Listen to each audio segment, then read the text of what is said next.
Hello, and welcome to the Old Farm Bus Podcast. This is the back of the bus session. Hello, and welcome to the Old Farm Bus, back at the Bus Sessions podcast. I'm absolutely buzzing today because I'm not in a bus, I'm in a hotel room. I don't know where I am. I'm in Wales, and I've got a new mate. So welcome aboard, Kerry. What's your second name? Kerry Curzon. Kerry Curzon. Yeah. Amazing. Yeah. Kerry. Yes. Thank you for being here. Thank you for having me. Where are we? We are in, am I allowed to say, we're in Milford Haven, in Milford Pembrokeshire. Haven. Pembrokeshire, It's West a Wales. beautiful area. Amazing. I want to show everyone through here, but we can't control the lighting. But Yeah. we're on the marina. Yeah, Milford Haven Marina, yeah. Do you live local to here then? I'm about, 10-15 minutes away, yeah, but I'm on the water. I'm further down the river. Near a beach? No, I'm about 9 miles from beach. You're very but on near the a beach river. compared Yeah, to me. yeah. I'm in the Midlands. I'm so envious. I really love the beaches down here. Oh, they are very, very beautiful. We're going to talk about your passion and what you're doing and everything like that. But yeah, let's talk about, have you lived here a long time? 12 years, but I'm not from Wales, no. London? Essex. You've got but the I Joe have Wicks said London. accent. We were talking about Joe Wicks before, but you've got the accent. Yeah, it doesn't go. It never goes It's away. beautiful. I love it. Do you? Yeah, it's a great accent. Probably because I did a lot of Joe Wicks in COVID times. Yes. But it made me feel very comforted in that Yeah. really weird time where I didn't know what was going on. Yeah. His voice was just lovely to wake up to in the morning. Yeah. It's all right, Mikey, you're going to be good. I'm like, I am. I'm going to be good today. If I hear, because I live here now, if I hear a Cockney accent or an Essex accent, it does make me feel at home. Yeah, it makes total Yeah. sense. Yeah. There is something in the cadence, though, surely. It's got an upwards inflection and it's calming. Okay. Yeah, have you been told that before? Well, only as a yoga teacher when I have my quiet telephone voice. Oh. Yeah. And growing up, so you grew up in Essex. Yeah. Why did you come to this end, Wales? Okay, so Is this a big story? Look, the no, eyes went up it's not a big story really. But I had just been to Australia. My now husband was born here, so he holidayed here through his teens. Anyway, he had family here, so came back from travels, and we'd been apart for that period of time. And we kind of wanted to recreate being coastal here. So we moved in with his grandparents for a year when we were 25, which was really nice because we'd gone from being adults to having his nana cook dinner for us every night and do our washing and do our ironing for us. So we were just like kids again, and we never went home. So yeah. So he had the connection and we just stayed. What was it to make you never go home now? What was... I think... Yeah, I mean, the coast here Yeah. is so beautiful, and that kind of outdoor lifestyle, I think I discovered that I loved it, but I never knew before because I lived inland, like you were just saying. I picture Essex very in your face. I've not been actually to Essex, but quite busy, constant. Are they polar to each other, or have I... Yeah, I mean, I think wrongly. No, I think it's changed a lot since I lived there. So I mean, I do visit family still, but I can't claim to kind of know the culture there now. Mm-hmm. I do think Towie changed everything. Oh yeah. Really changed the whole culture of Essex. I saw that. I was there for that. But yeah, it is relatively busy. I worked in the city because I was close to the city, so I did work in London, and that's really busy. And I think it's relative because if you work wherever you're working, if you're in that kind of stage in your life where you're working, you are busy. But I think probably maybe my perception of busy has changed. I'm busy here, but I have time to go to the beach and walk the coast path, and So just for the audience, what is your thing? I get a lot of people on here, and it's all very much about passion. And I came and did a talk down in Wales. Yeah. You saw me do my thing, and then we connected quickly over that. And I've seen your Instagram. I've been looking. You've got a lot of different avenues. So what is your passion? Your thing? What's my passion? I think well, ultimately now, I am taking on the label of author. So I'm really focusing on my writing, and I've I'm very passionate about kind of communicating what I love and sharing what I love within my local community. So off the back of writing my first children's novel, I've started a really small publishing company and literary consultancy. So I'm really focusing on the creative side of what I do.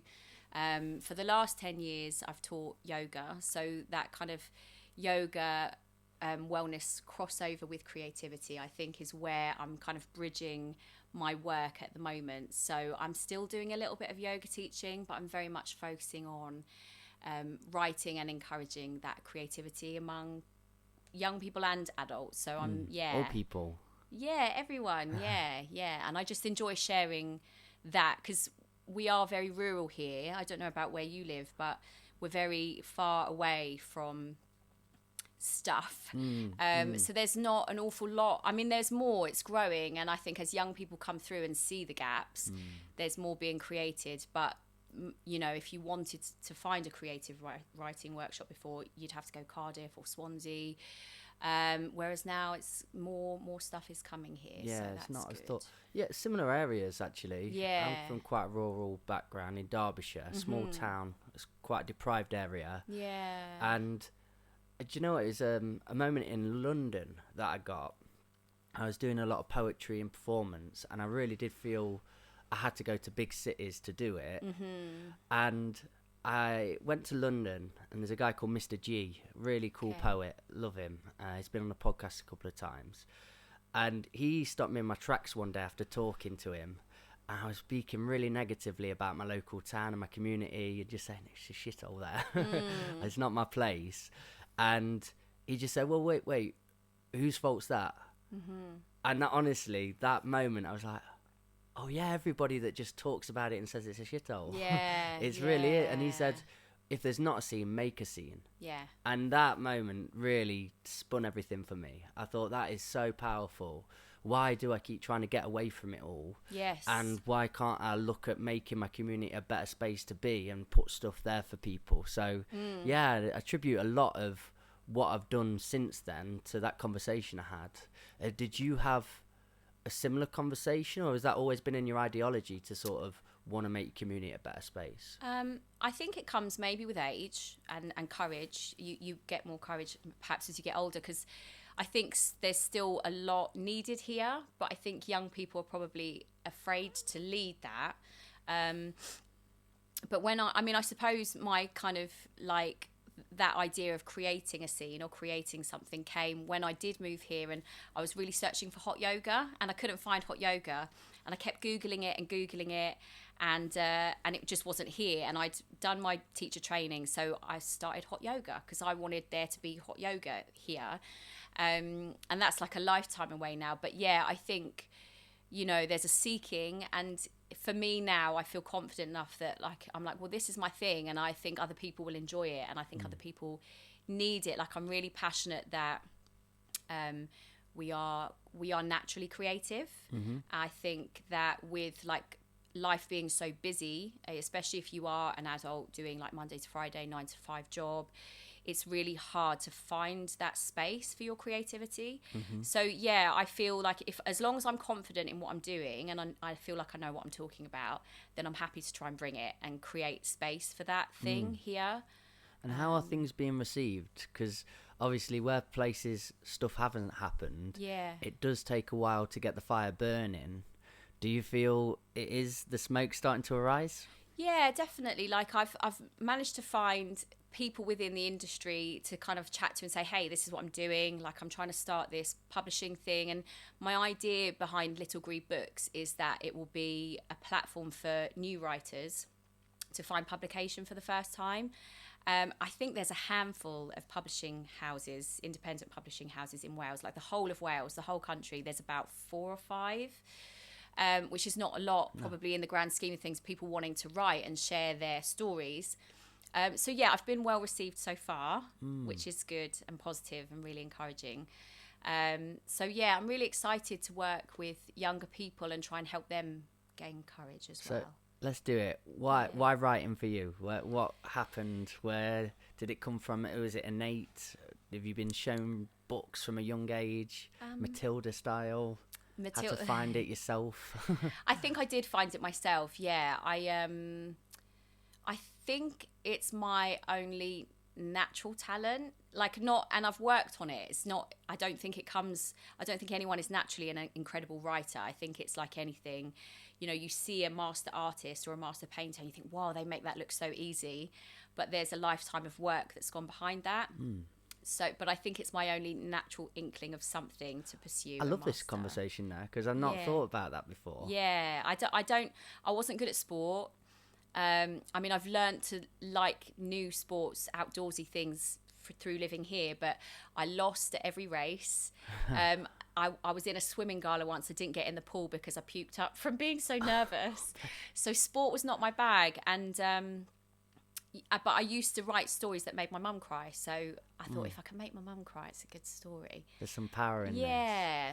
And also it's subjective too. It's quite empowering that with sport it's very competitive. And I don't mind competition.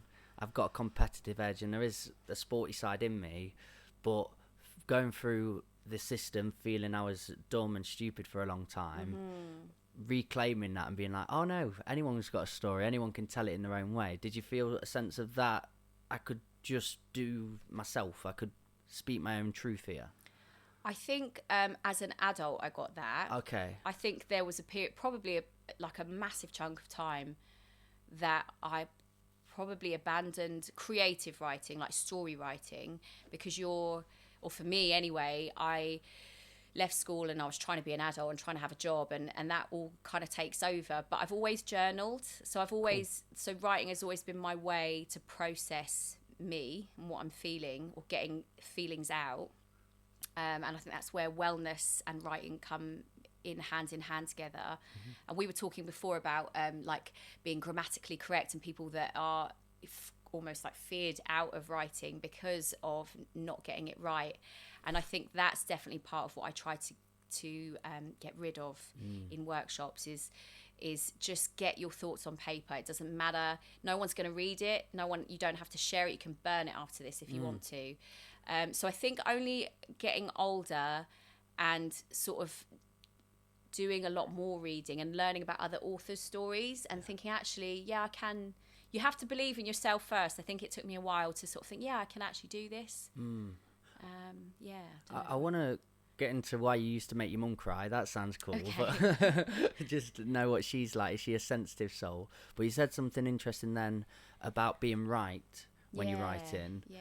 Oh my God, going into so many schools. I was with a student yesterday and she just froze up and was crying her eyes out. I was only asking, I do a workshop called I Am. Okay. So the title's I Am, then you use repetition. So I am, I ask a question like your favourite colour and why. Okay. So I am red because it reminds me of a powerful sunset in South Africa. That's one for me. And everyone's going to have their own answer in some aspect. And I thought they were quite gentle questions, really. And she just was really shocked by it and felt there was a right way of doing this. She genuinely did. She was like, I just can't do it. I'm not doing it right.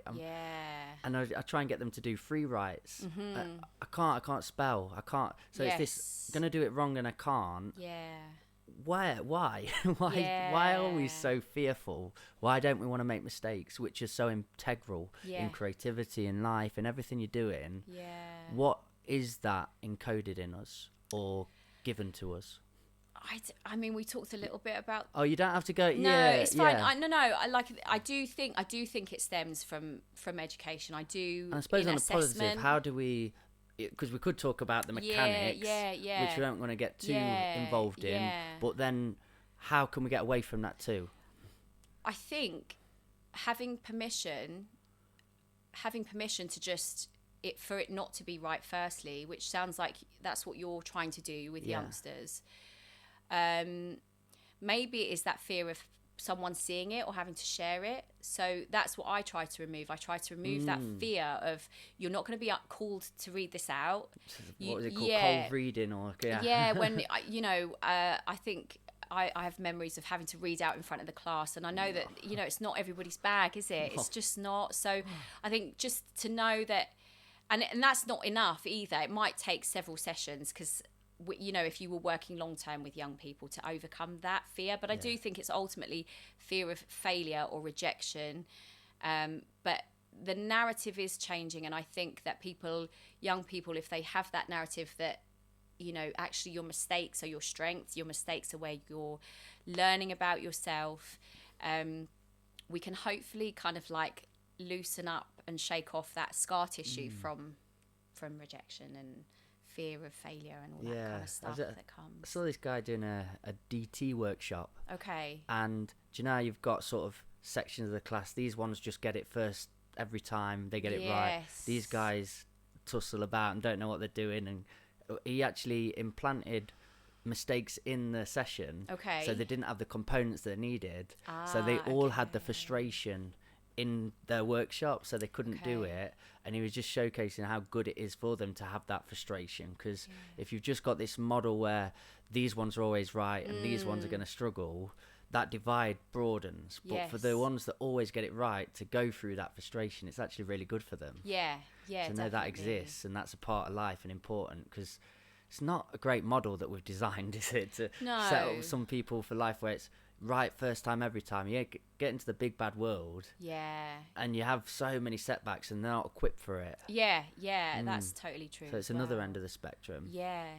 Absolutely. I like what you said there. That's real true. The mistakes are what make us. Making your mum cry. What sort of stories? Was she a very sensitive soul? It's lovely that she invested time though and read all your stories. And I don't know how often that happened, but I remember specifically. I know the story. I don't know if I've still got it somewhere in an old exercise book, but I remember the story in mind. Was inspired by, gosh, I can't remember the actor's name now, but there was a film on at the time.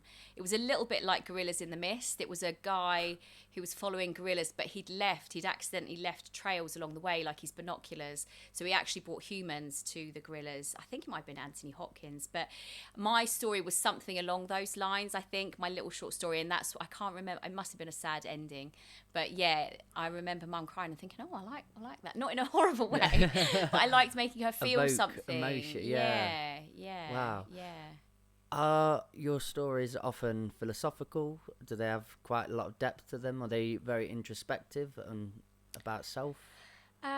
So I think, I definitely, I'm interested in the human condition. I think all writers probably are.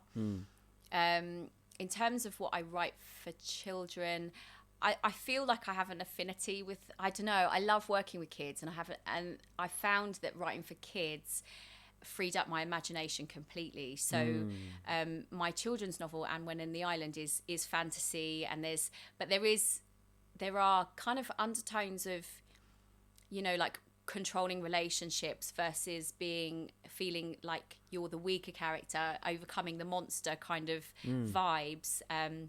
David and Goliath, I suppose, would be the archetype of that. I think it's really important for young people to see themselves and to see that, you know, a bit like Matilda, actually. You mentioned Matilda. I don't know if you've seen the new movie. I love it. Where, like, you know, just because I'm little, I can do a lot. You mustn't let a little thing like little stop you. I love that ethos for young people. I think they need to feel powerful and like they can do anything. And then for adults, definitely, I like to go into the depths to try and write love. I don't know if I've done it successfully yet, but to try and like pin down what is that and what is anger and where does it come from and and spirituality. I love all of that. Is that what you began reading? I think Paulo Coelho would be the person. If I had to say, like, who would I love to write like? What's his most famous book? I've heard The Alchemist. Yeah. Which actually for me, it's not my favourite of his books. Okay. The Witch of Portobello Road, I think, is one that really sticks out. Like, if I could write something like The Witch of Portobello Road, right? That would be my recommendation if you wanted to. And why? What is it? I think the protagonist in that, she's like this woman that everybody shuts the door in her face, including religion, and that's the point where she kind of like finds her own power. And yeah, it's a really, really inspiring story. But yeah, she's a woman that had all doors closed in her face, and she came back and bossed it anyway. Relatable? I don't know. I guess it is for everyone. I think yeah. you have to be able, if you want to do something bigger for yourself, you have to be able to overcome those setbacks and have doors closed in your face. And that's what all writers are told. You know, like, be okay with rejection. It's not personal. It is such a difficult industry to get your work out into, because writers are told, like, find the right magazine that has the right voice, that has the right genre, find the agent that fits exactly what you are writing about, and it's an absolute minefield, in all honesty. So It's are you really are you tough. published now? Have you Yes, yeah. So got, Anne so Wen you, and and the you've Island. worked with an editor and a publisher. So I started the publishing company that published it, but I did work with external artists and editors. So I created for myself the environment that I would have had a publisher taken me on. And it wasn't that, I mean, I didn't actually seek traditional publishing route with that book, because I just wanted to experience the whole process and be in control of it for myself. So yeah, I paid an amazing editor, Royce Haycock. She has worked with Penguin Books in the past and other big brands, which I won't quote here in case I get it wrong. But yeah, so she edited the artist, I'm going to go blank on her name, Winona Kislich is the artist that created the cover. So I got to kind of be the boss of that process, which I think in traditional publishing you're not so much, you're a bit more in the back seat. So that was really fun. How uncomfortable is the editing process? What sort of frictions are in that? Because you're writing something for a reason, and yeah, you need to edit your stuff. Not everything you write first time is going to be the right stuff. Yes. But then things are subjective. Do you have to work with the right editor? I personally, I found that I think probably professional editors know how to approach things tactfully anyway, so that they don't perhaps hurt your feelings. You know, because it is, what you write is personal to you, isn't it? And if you really are attached to it, then it can be difficult to hear criticism of that.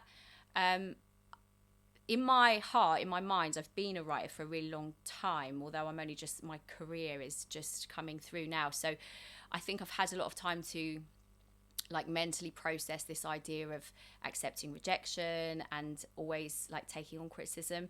And actually I sought her out because I felt like something was missing and I couldn't quite pinpoint what. So actually your relationship with your editor can be a really, I've lost the word that I'm trying to say, but like complimentary. Yeah, you know, like they can kind of compliment what you're doing and say, yeah, okay, I feel this, but perhaps you need some of that. So I found, like, the suggestions from editors, collaborative, yeah, absolutely, yeah. So really helpful. There were changes to be made, and that when I see annotations, even on like essays and stuff, if you're studying and you see all the red, that really jars my mind. Like, I look at it and I have to go away from it and be ready to process it. But I have learned to love editing because actually you can make everything better. Everything. It's nice to have a soundboard. Yeah.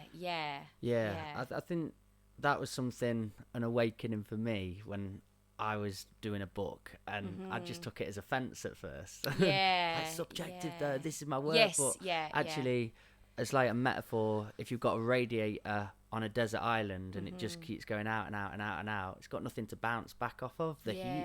But actually sometimes that heat, when you've got four walls in a room to bounce off of, it emanates and it builds this lovely environment.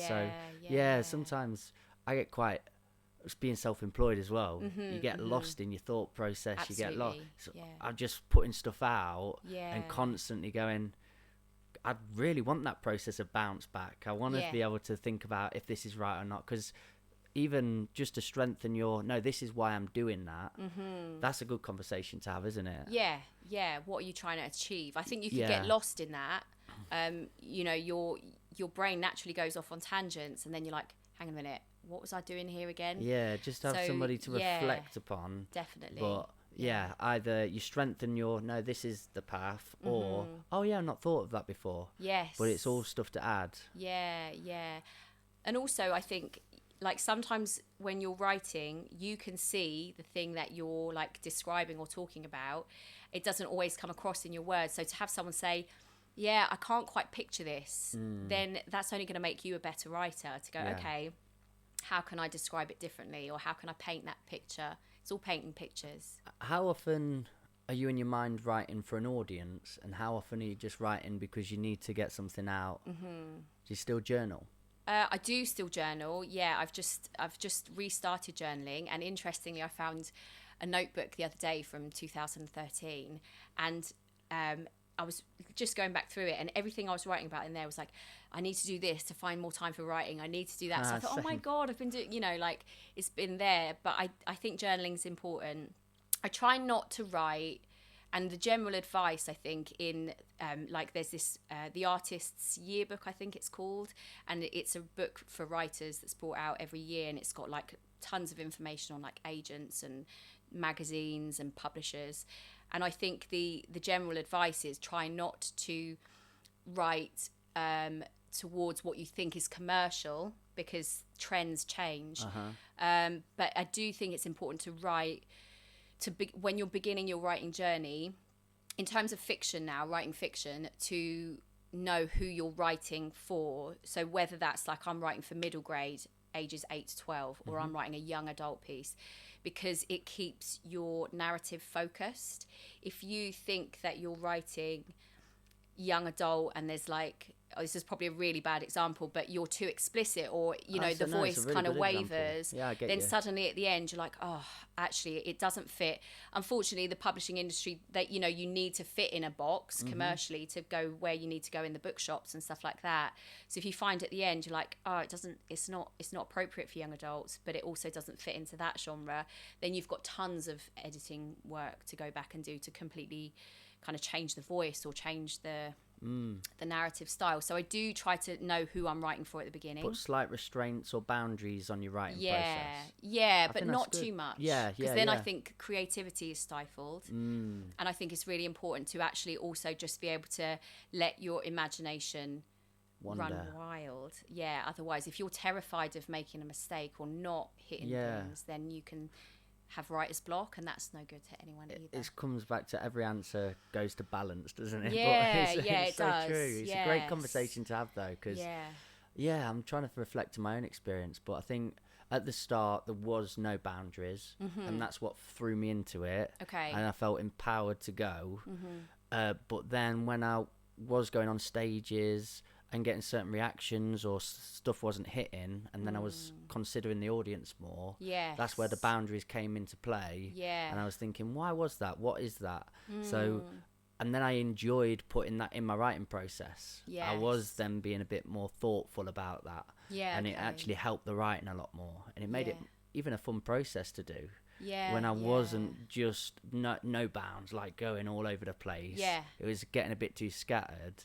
I actually did enjoy the process of trying to have it sequitur, or have it follow a story on a path. Whereas I just end up landing there before. Does that make sense? So I totally hear what you're saying. Do you write, when you're going into schools and stuff, do you try and write with teens in mind, like to go back into your sort of teenage self and think, what was I thinking about? What was I worrying about then? Yeah, I do. I write a lot for music now. I think my process at the minute, I'm just so busy with life. Like, got the buses that we do and the filming. I just need an escape, really. So I love the music. I walk the dog. I put lo-fi music on, and I just express and write. And I've gone a bit back more round to, I just need to get this all out, do a free write. And I'm still creating, but I've got less people in mind at the minute. Because I've kind of got my workshop and my content and everything there that I did write with. I'm going into a school, so I've got to do You've Got This or Smile or whatever. That's all there, and that was that process. But again, where I'm at now is just, I need to say fuck you. If I don't, you know what I mean? I stopped doing that because I was doing a lot of stuff for radio for a while. And that wasn't in my music. But there's just some songs where "fuck you" was the streets. Have you heard of Mike Skinner? Yeah, of course, yeah. Dry Your Eyes, Mate. Yeah, oh my God, that's mate, a really dude, iconic song. Dude, It's a big song for me. I needed that in that moment. And if he said, "I'm not just gonna flip and leave it all now," it's just so it doesn't have that flat, power, does it? It's just dead. Yeah. But when he doubles up on the F, I'm like, you get it. Yeah, you totally, you know what God, I need. Yeah, that's so funny that. I love that song. Yeah, So I love that song. that's where I'm at the minute. What about your writing? Are you still going very much down the path of audience and that in mind? So I've got a backlog of projects in my head, but I am working on another middle grade idea, and I'm trying to see if I can simultaneously do adult novels and children's novels at the same time. So I'm trying to sort of work on 2 projects at once.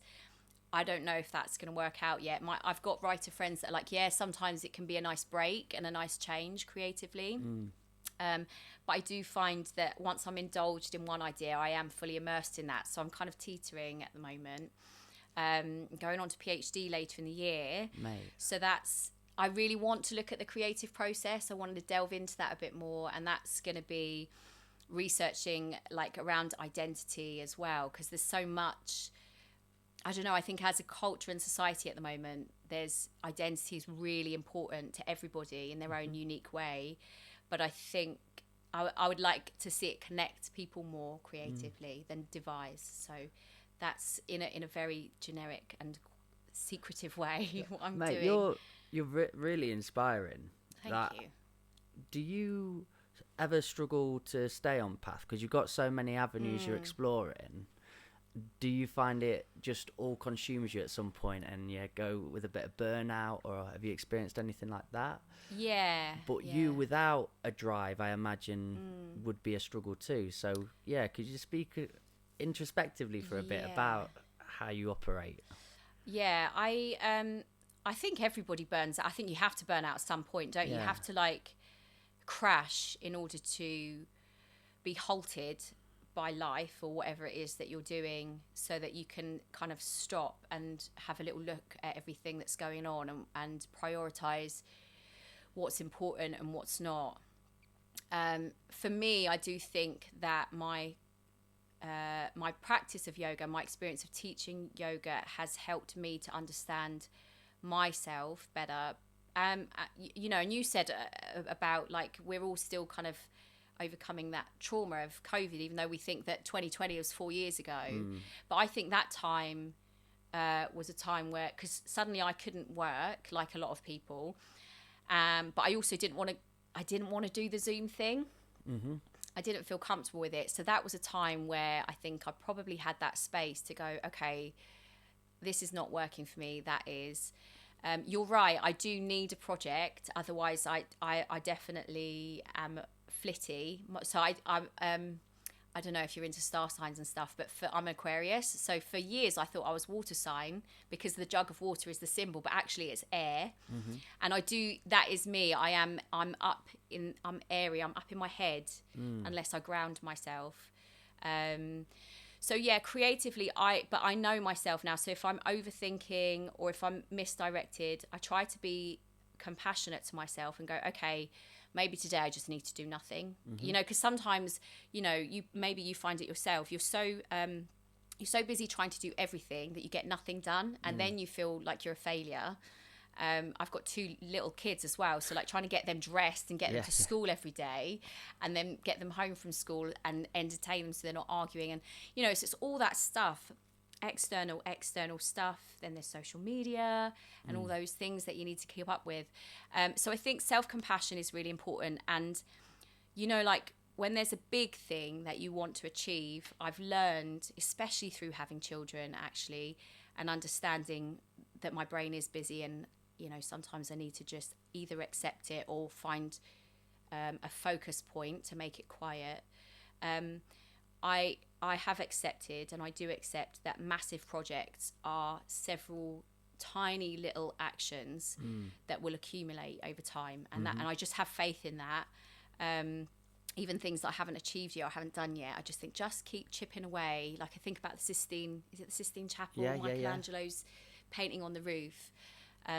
just keep your faith, keep growing, keep building. Yeah, and just keep chipping away. I love that. Yeah, I really do. yeah. So it doesn't feel it is just this massive mammoth task ahead of you and it's going to be done in a night, because you're adding more stuff, aren't you? You're doing podcasts now, or is that coming? Yeah. So that means you are doing it now, by the way, because we've said it on the podcast. So yeah, you have exactly. to go forward, I do that. Sometimes I put things on social media. I think right now I've said it in public, I have to do it.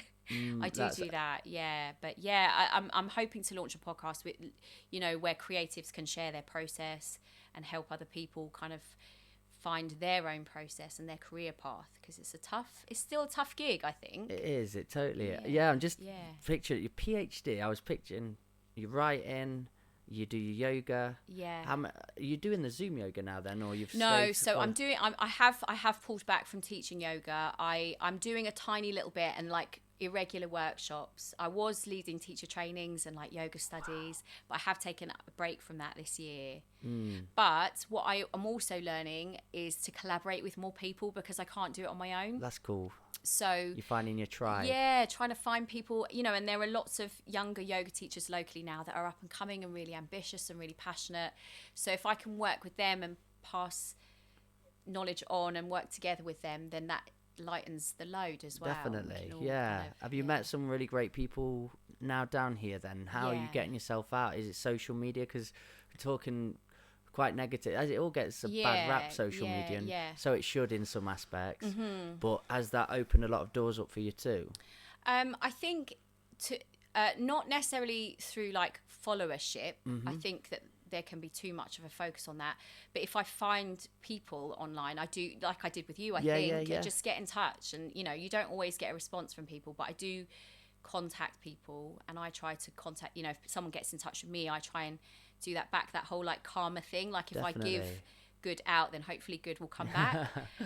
So I've built connections that way, but I do think actually doing what you do and getting out into the community is the best way to meet people and share what you're doing, is actually to do it, rather than keep talking about it online and doing stuff online. Actually just get out and do it. With Shia LaBeouf, have you seen him? He just shouts, "Do it." No, I haven't seen it. No. It's good advice though. Okay. Got a lot of stick for it, but I'm like, just do it. I am. I definitely I'll jump off the cliff and just, not literally, but metaphorically, and just think, right, okay, I'm just going to jump and see where it lands. And it doesn't always go to plan, but I'm definitely ready to just jump. You're always willing to go and climb back up another hill and try that one too. That's great. That takes a lot of courage though, doesn't it? Because we've come all the way back round to that making mistakes and disappointment and failure. Why do you feel you have that attitude? How did you get it inbuilt in you to not run away from the bad? Or to jump at it? I don't know. I was trying to I was reflecting last night, because I knew I was going to be talking to you today, and I don't really know. I think maybe being an 80s kid, and we were a little bit less sheltered from things. So a generational thing to maybe I don't know, because everybody's different still. I think maybe I'm just lucky that I found my I don't want to keep going back to yoga, because that's also it's a whole universe in itself, and there's tons of sort of preconceptions and stigma. But for me, I think just finding philosophy books, I like tons and tons of self-help philosophy. That's where I have found my wisdom. And that's not to say that my parents didn't help me, because they did, but I think it was very much a me journey to find out, find my courage. Maybe the courage came from having tough parents, and then I did the bit after that. What are stigmas with yoga? I just, it's like everything, it's become commercialized, and it's an entity now to be sold, which isn't new. I don't think social media is the perpetrator of that, because I think it came from magazines beforehand, and I also have probably been guilty of putting things out in the world that maybe come across as patronizing, or it's really difficult. I think I get you, the stereotypes. Exactly. Stereotypes that you have to be bendy, that if you do yoga or if you meditate, you'll be super calm, all the time. No, they are the misconceptions. The tools that are there, you know, if they appeal to you, because it doesn't appeal to everyone and the environment doesn't appeal to everyone, but the tools that you can pick up from it are about self-mastery, about or trying to achieve self-mastery, if you can access it in a non-BS-y way. I get you. Yeah. But yeah, I think, so there's a book called, I think it might be called Cutting Through Spiritual Materialism. I think there's this essence of like, yoga is on a pedestal, or it's for this kind of community or that kind of community. And that's where I've found myself kind of jarring with it a little bit, because it can be for everybody, but I think people just need to tap into where it can help them. Like there's obviously the movement side, and some people might just come to it for the movement side. And meditation's a really difficult one, and mindfulness, because they're very much buzzwords at the moment. And it's crazy, isn't it? Yeah, like, and being mindful. And to sit still actually does seem like the most pointless thing in the world, doesn't it? Like, I've got all this stuff to do, why would I sit still? But it's just crazy they've got negative connotations to them. There's so much depression, stress, anxiety at the minute. And for people wanting to just calm themselves, bring peace into their life, this is just a shame there is connotations added to that. I mean, the history of it is actually quite incredible, how humanity knew themselves before medicine. You know, there are like the chakra system. Again, it's like, it's not for everybody, but if you read about it, don't worry, it's this like audience is very open-minded. It's like managing energy, but the actual where they are said to be positioned are where is on the spots of your endocrine system, so your thyroid, your hypothalamus. So and you think, wow, this knowledge was found just through exploration and perception. So there's really cool stuff to it. And the meditation side, it doesn't have to be like fluffy or spiritual if that's not people's bag, but it is about focusing your mind. I think the modern take on that is a state of flow. So like in sport, they'll say find a state of flow, or you might find it writing, that you get into that state of flow, and it's like your skill set the challenge meets the skill set, and so then your brain can just kind of zone into something. And it's so focused that all of the other stuff quietens, and that's what I'm interested in. I'm interested in that. And because you've been working and experimenting on this stuff for a while, and learning, can you tell when you're out of whack, or if you've got something out of alignment, I wouldn't say I work so much with my energy system in that sense, but I know I'm able to observe myself on days, and it will start at the school run. On days of the school run when I can't find shoes and I can't find keys and you know, like that, I'm like, okay, I'm having a busy-headed day and I need to find something to ground me. So I do know myself in that respect now. I know when I'm like, okay, but I think the difference is, because we were talking about like aging and getting to know yourself.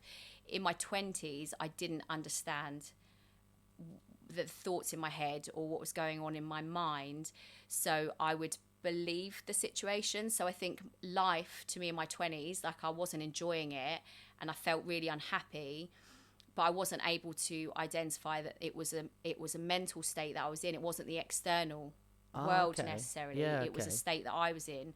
Whereas if I'm having a down day now, or a particularly busy headed day, I'm able to go, okay, I'm having one of these days, and I know what I need to do to kind of manage myself through it. So it's just the way you were processing information, the way you were internalizing it. It was like, not to say some bad stuff wasn't happening, but it's where you're turning your attention to and your energy to. I felt really stuck and I couldn't see a way out at that point. Like I moved out really young and had no idea how to be an adult and manage money or stuff like that. So it was a difficult situation, but I couldn't see a way out of it. But there was a way out, and I got out of it, you know. But you know, I sold everything and went home and started again. But there were times where I couldn't see a way out of it, and I can see how that can be really difficult for people if you can't see a way out. You know, you're stuck. You feel stuck. Well, that's you jumping off of cliffs again, Yeah, isn't it? yeah. You just, you have So to that find a that does way. in this podcast. There's a common theme and something that people could pluck from this as well. Sort of Yeah. holding off stuff and waiting at stuff. Yeah. And there's never going to be the right time again. No, It's no. just jumping into stuff at times. Just go for it. Yeah, I mean, Yeah. I used to, like, I used to, if I hated a job I was doing, I would leave. Yeah. And people would say to me, don't, wait till you've got something else. Don't be silly, don't be. And I'd think, no, I'm going to be okay. I'll find something else. I'm done. And that was just, there were voices kind of saying, oh, just be sensible about this. Be careful. And I'm not saying that it's the best advice in the world for everyone.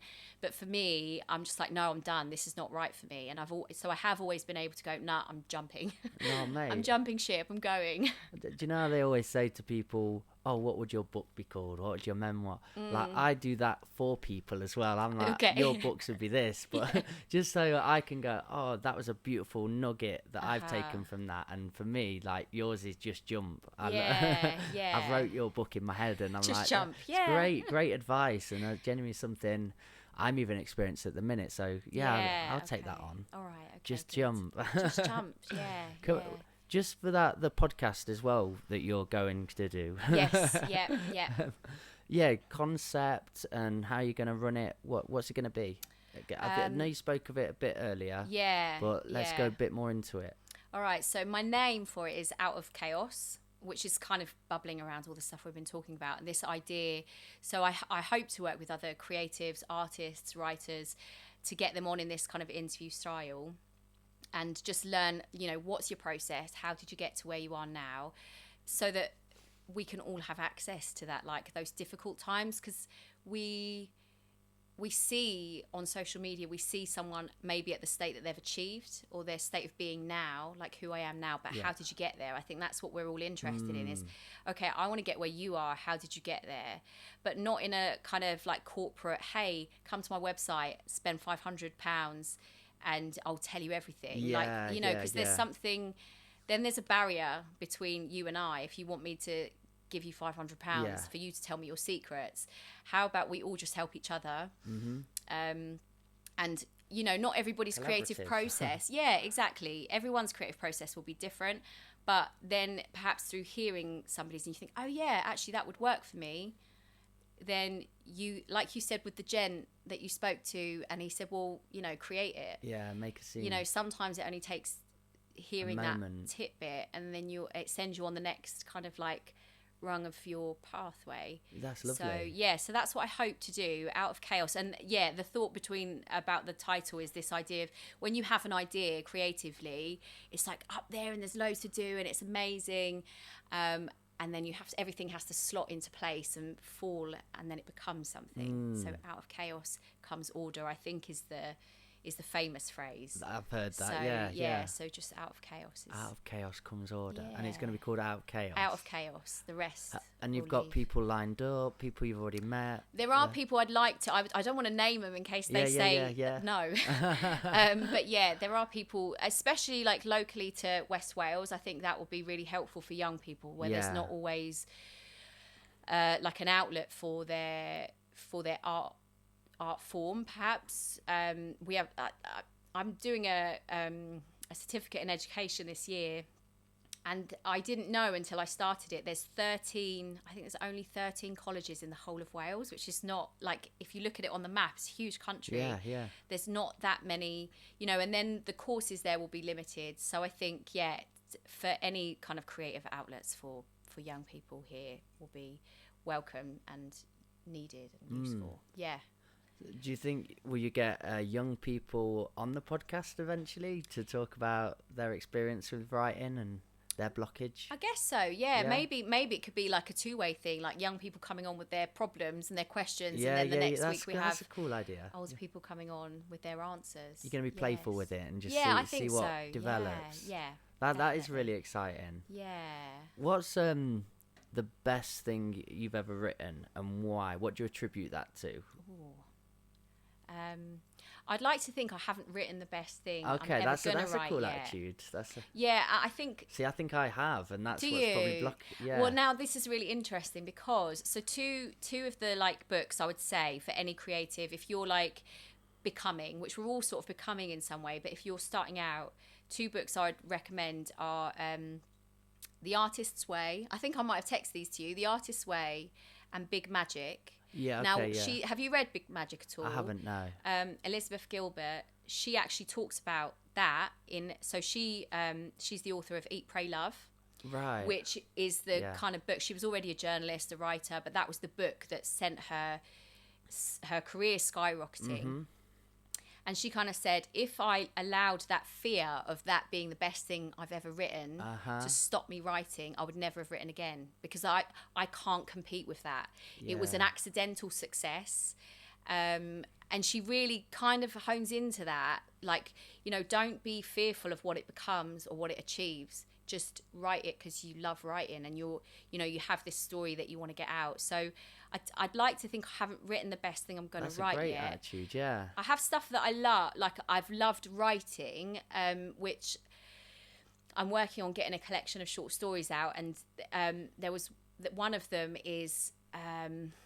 I had a really great teacher when I was doing my master's degree in creative writing, and she was all for the artist's date, which kind of comes out of the artist's way. This idea that you need to get out and get inspired once a week if you can, whether that's going for a walk somewhere new, watching a movie, going to the cinema, something that lifts your soul and makes you feel inspired. And so she would take us out on little day trips to get us inspired. So we went to the Glenvivian Museum in Swansea, and there was this painting of, it was just wreckage from World War II, and that kind of led me onto the whole World War II thing. And so I ended up writing a short story about an Italian prisoner of war coming into Carmarthen, because actually Carmarthen, which is the next county over to where we are now, they had lots of prisoners of war come to work on farms, which I never knew about. So yeah, that was really joyous to write that kind of like Italian prisoner of war falling in love with a local farm girl. So stuff that I've loved writing, but hopefully I haven't written the best thing. That's a really good. I do choppits of this podcast, and that's being a chop bit. Okay, That's a good snippet. I want to remember that, because I've definitely felt that attached to a piece that I wrote, and a blockage then that I can never overdo that, or outdo that. And I think that had stifled my writing in ways, because I was trying to always get to that marker. And instead just let the new piece be completely what it is. Accept it as it is, and let it not try and be better. Let it just be what it is. That's a lovely bit of advice. I think Elizabeth Gilbert's phrase is, don't be a martyr for your art. Don't be a martyr for your art. Just do it. Don't try and die for it. It comes back to the dirt. Just do it. But I love that about her. It. She's like, just, flow. And she's big, flow. And she's big on like, okay, maybe you can't make it your job. Maybe that's not ideal for you right now, but go do it on the side anyway. And she's got some gorgeous stories in there. So that would be my like number one book for creatives to read and open up. With your teaching and you're doing creative writing, do you know how PE and school sport wasn't for you? Yeah, some people just aren't naturally writers, and creative writers, it can be quite niche for people.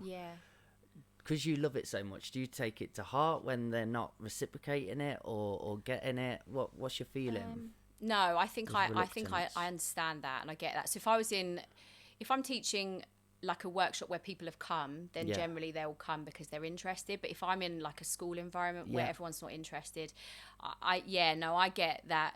Just the same way that yoga is not for everyone, painting is not for everyone, and I think everyone has their own thing. And maybe it is that kid would just rather be playing football. And I accept that, and that's fine. I suppose all I see is it's an attitude to build on, though. Sort of just giving things a go. It might not be your thing, but at least try. There's that too. I'm not a natural drawer or painter or anything, but to respect art forms and to just put a bit of your energy toward it and involvement, you don't know what's possible then. So that's true. I think there's a difference between maybe not being interested in it or not doing it because you think you can't. Yeah.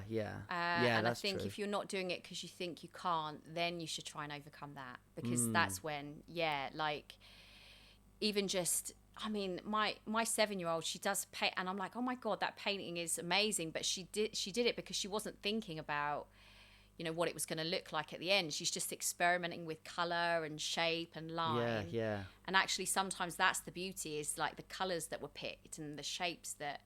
So yeah, I think. But what I do say to her, because now she's getting older, and she's getting conditioned to sort of see fault in things. Sometimes she'll be like, "Oh, I hate it," and I say, "Well, hang on, just keep going and see where it goes. Just finish it." I think maybe sometimes we walk away from things too soon. Yeah. When actually, if you just kept going and finished it, it becomes something. And the state of becoming can be really messy and ugly. But just keep going, and then, you know, out of chaos, just keep going, and then when it all kind of comes together at the end, it looks good. And you see that if you watch artists, and it's that huge accomplishment as well, isn't Yeah, it? It's that feeling yeah. of satisfaction exactly, afterwards. and that's where you get your confidence. I've gone through something difficult there. Yeah, and I did it anyway. Yeah, I try as best I can. I love the gym, actually, and football and boxing. I do those physical activities because it makes my other aspects of life a lot easier. Yes. I've pushed myself through something so hard there that it transfers into anything else I'm doing. It's like, you remember when you couldn't breathe earlier? Well, this is going to be all right. Yeah. And I think that you can deploy that in anything you're doing. Is if you put 110% and your best attitude towards it, it will transfer to any other part of your life where you're feeling a bit of anxiety arise. Yes. Yeah.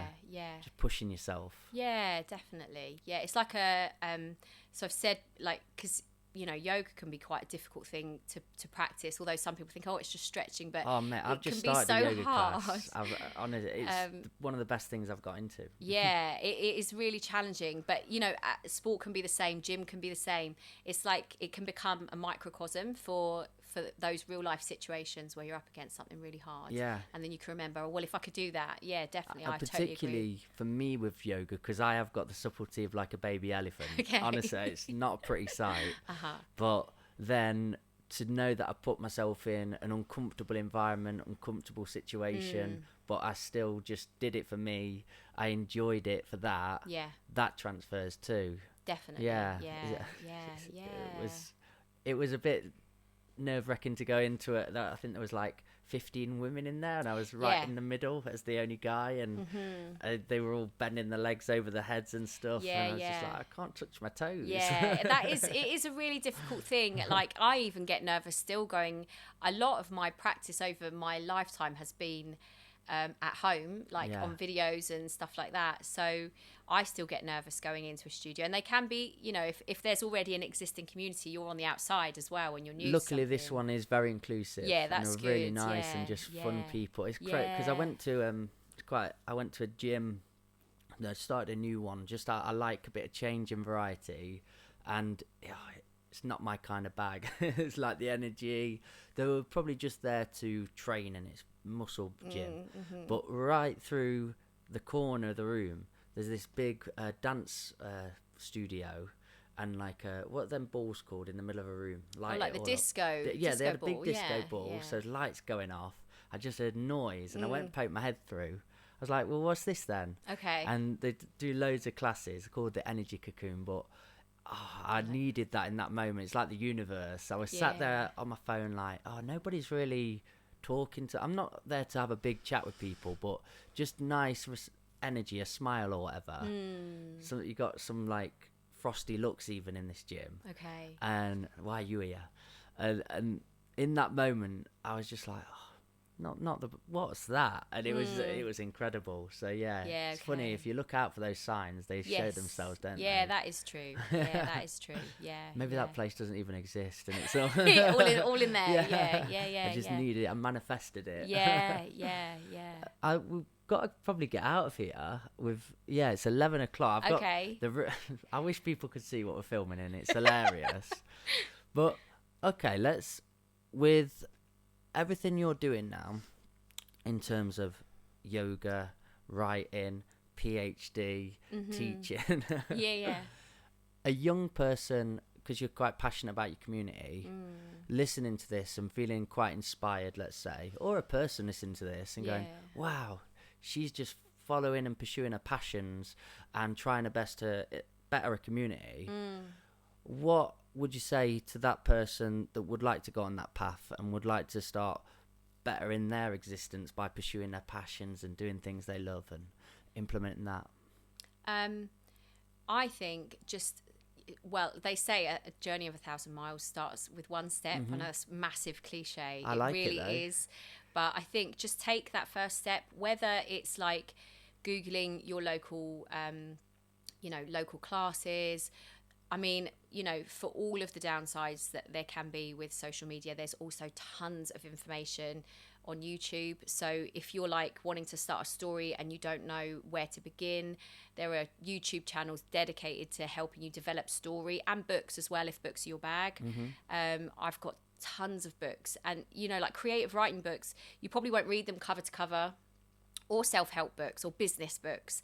Like Tony Robbins is the original motivational speaker. He's got so many books, but they are useful. They've got value in them. So take that first step, buy the book, find the YouTube video.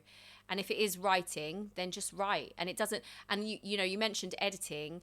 It doesn't have to be good the first time round, because it's through getting to the end of that draft, you can learn, okay, I'm not very good at character. Like I would say that for me, I struggle more with character than plot. So I'm good at going, okay, then this is going to happen and that's going to happen, that's going to happen. But now I need to make you love the characters. So, but I've only learned that about myself through writing badly. Yeah. So like, don't worry about the outcome. Just write a story. Just write a short story. Set yourself. I think that was the thing on Masters last year. They give you limits. So write 1,000 words, write 500 words. So set your own limit or find a competition. For me, I need a deadline to get something done. I need to be under pressure. So if that is, you might discover that about yourself. If you're a young person, you think, if I've got no goal, I've got no end, no deadline, nowhere to send it, then it could go on forever. I think I did that for a long time, thinking, I'll do it tomorrow, because I didn't have a deadline. Yeah. So find a competition or something that gives you a deadline, and then it will put you under a bit of pressure to get something done. I like what you said there. I like follow the feeling as well. That sense of, I'm not great at character, I'm better at plot. For me, I resonated with that, and it's just that flow state, isn't it? When I'm doing plot work and I'm thinking about all the different ideas and where we could go and scenes, I'm just in the moment there. Yes. I'm really enjoying that feeling. So, pursue it with the feeling as well. Yeah. I can tell when I'm doing a really good edit because I've not looked at the time whatsoever. I look up and I'm like, what the hell happened there? Yeah. Definitely. Yeah. But then if I'm overthinking a thing, that feeling again, it's in my chest. Yes. I can feel it in here going, this isn't right, Mikey, just stop a minute. Yeah. So follow the feeling too. Yeah, and I think the more things you try, if you don't know, because I remember my dad saying when I was, I don't know, like early 20s maybe, like if you could do anything, what would you do? And I was like, I don't know. That's a great question. And I didn't know, but I tried loads of things that I didn't, and then I was like, no, it's not that. And it's not that, and it's not that. So I think you also it's the more you find out about yourself by not knowing, isn't it? Yeah, absolutely. I definitely know it's not Process that, of and I definitely know it's not that. Yeah, it gets you closer to what you do want to do. Yeah. Kerry, this has been a great chat. I'm glad we did this. But I've only got 5 hours now to get home. No, you've got to get out of here. But it's been beautiful. If people want to find out, get in touch, maybe go on the podcast if they're a writer or whatever. How can I get in touch with you? So on Instagram, I'm Kerry Louise Curzon, and Little Green Books, but everything's tagged there. I'll be linking this all in as well. It's fantastic. I really appreciate this. I'll do my bit. Guys, you've been a part of the Old Farm Bus, back of the bus sessions. I'm going to leave you on this. I always do, and I always will.